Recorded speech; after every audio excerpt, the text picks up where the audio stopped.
আসসালামু আলাইকুম।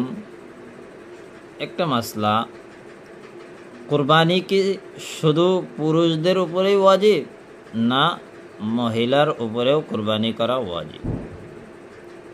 মাসলায় পাওয়া যায় যে কুরবানি পুরুষ এবং মহিলা দুইজনের উপরেই কি কুরবানি ওয়াজিব, যদি ওই সাহিবে নিসাব হয়ে থাকে, সাহিবে মালিক যদি হয়ে থাকে, কুরবানির শর্ত যদি পাওয়া যায়, চাহে পুরুষ হোক চাহে মহিলা হোক, দুইজনকেই কুরবানি করতে হবে।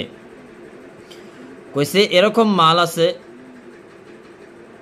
ধন সম্পদ আছে, টাকা পয়সা আছে, ব্যাংক ব্যালেন্স আছে, যার কবজা হলো শহরের উপরে। শহর হলো তার সমস্ত টাকা পয়সার কার কাছে জমা থাকে? তিনার স্বামীর কাছে জমা থাকে।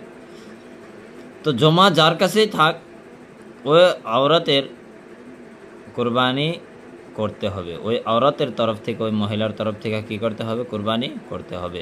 নাইবা শহরে স্বামী কয় যে আপনি কুরবানিটা করে দেন আমার তরফ থেকে, ইনশাআল্লাহ আদায় হয়ে যাবে, কিন্তু আপনাকে কুরবানি করতে হবে। কারণ আপনাকে আল্লাহ তাআলা সাহিবে নিসাব বানাইছে, ধন সম্পদের মালিক বানাইছে, আপনিও কি করতে হবে? কুরবানি করতে হবে। যদি না করেন তাহলে আপনার উপরে ওয়াজিব থেকে গেল। এর জন্য আল্লাহ তাআলা কাল কিয়ামতের দিন আপনাকে কি করবেন? পাকড়াও করবেন।